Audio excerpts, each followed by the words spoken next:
Hey, remember Inception? A dream within a dream within a dream. The movie was so popular it was parodied to no end. And the memes? Oh, the memes. But this movie is 12 years old and it begs the question, is it still good? Well, that's exactly what I'm looking at in this video. But instead of trying to convince you one way or another, because let's face it, we all have our own opinions, I am going to recap the movie and explain the most important parts, so you can be reminded and decide for yourself, is it still good? Here we go. The movie opens with our main character, Dom Cobb, washed up on the beach. He is brought inside a castle by the security guards. A very old man named Mr. Saito sits across from Cobb and asks if he is there to kill him. Saito says he remembers a unique object Cobb has on him, but Saito says it was a lifetime ago. The movie cuts to Cobb and Saito having a conversation in the past. Saito is now young, and Cobb is cleaned up and wearing a suit. He is also with his partner, Arthur. They are explaining to Saito about the process of extracting information from people's dreams. Shortly after, the room starts shaking. We see that Dom, Saito, and Arthur are actually just dreaming. Back in the dream, Dom tries to steal confidential information from Saito. He gets it, but Saito recognizes that he is in a dream, and the dream begins to collapse. Arthur is killed in the dream by someone Cobb knows, which wakes him up. He proceeds to wake the others. Once awake, Cobb interrogates Saito. Cobb is trying to get more information out of Saito that was missing from the dream. As Cobb gets aggressive, Saito realizes that he is actually still in a dream within a dream. When Cobb and Arthur realize Saito is aware that he's dreaming again, they believe they have failed their mission. They were hired by a company that competes against Mr. Saito, and they were trying to get confidential information for the company. But Saito knew he was dreaming and didn't let them get the information they needed. The crew wakes up and leaves Saito on the train without any trace they were ever there. But one of Cobb's crew members sells them out. Saito confronts Cobb and Arthur. Saito tells them he already knew they were trying to steal from him, and that he actually was just testing them. Saito is impressed by their tactics and wants to hire them for himself. He asks them to perform Inception, the process of implanting information in someone's dream. Arthur says it's impossible, but Cobb knows it can work. Cobb is hesitant, but Saito promises to get Cobb back in the United States. He is a fugitive because the government thinks he killed his wife. Cobb agrees to the deal because he desperately wants to get back to see his children. Cobb and Arthur begin recruiting their team. He recruits his architect, Ariadne, the person who builds the dreams. While he is teaching her the ropes, they run into Mal, Cobb's wife, in one of the dreams. She was in the dream earlier as well. She attacks Ariadne in the dream and they wake up. Ariadne is concerned about Cobb's trauma, but he claims to have it under control. Ariadne gets her token, a device they use in dreams to determine if it's reality or not. For example, if Cobb's token keeps spinning, it's how he knows he is dreaming. Cobb continues to recruit. He gets a man named Eames who can impersonate people in dreams, and he gets a chemist who can create a compound strong enough for that deep of a dreaming state. Saito gives them the run-through. He needs the heir of a competing energy company to break up the company.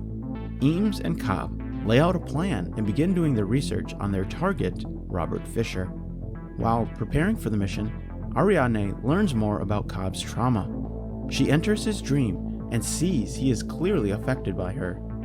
Cobb is trying to hold on to the past, and Ariadne is worried it will affect the mission. The team proceeds with the plan. They incapacitate Robert Fisher and enter his dream. While in the dream, they begin their plan.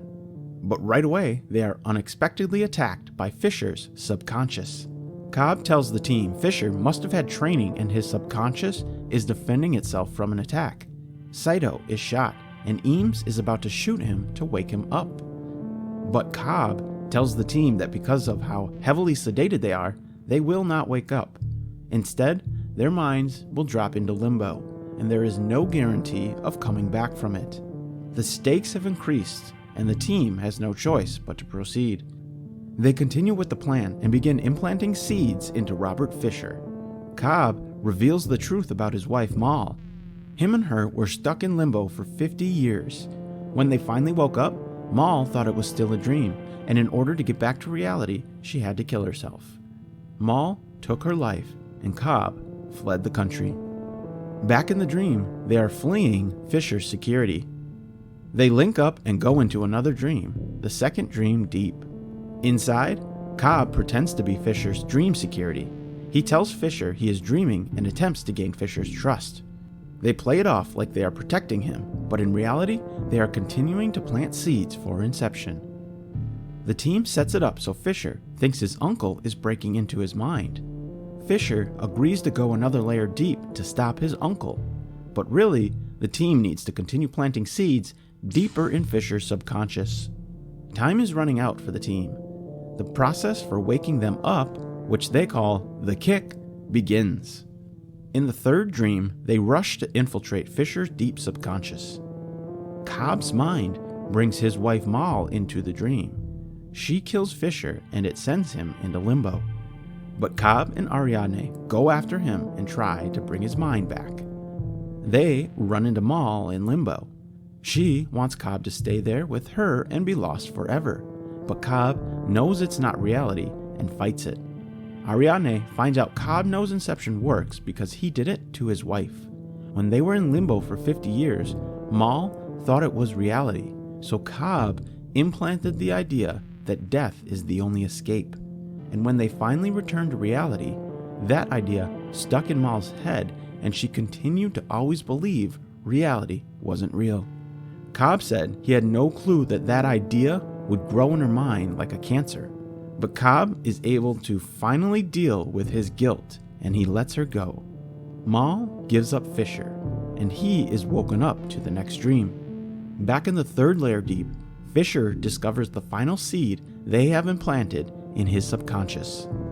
The kick is almost complete. Ariadne wakes herself up, but Cobb stays in limbo. Saito has died and Cobb stays in limbo to find him. The others make it back to the first layer of the dream and wait for Cobb and Saito.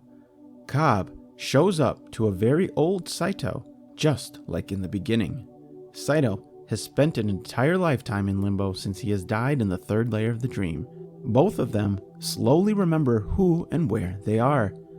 The object Saito recognizes is Cobb's token. It continues to spin, and they realize they are not in reality as he reaches for his gun. The compound wears off and everyone wakes up on the plane. They smile and nod at each other, realizing it has worked. Saito wakes up and makes his phone call to get Cobb back in the United States. We see Cobb enter through US Customs with no problem. Cobb heads home to see his children. And unlike in his dreams, for the first time, Cobb sees his children's actual faces.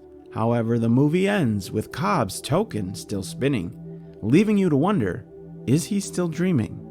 The end.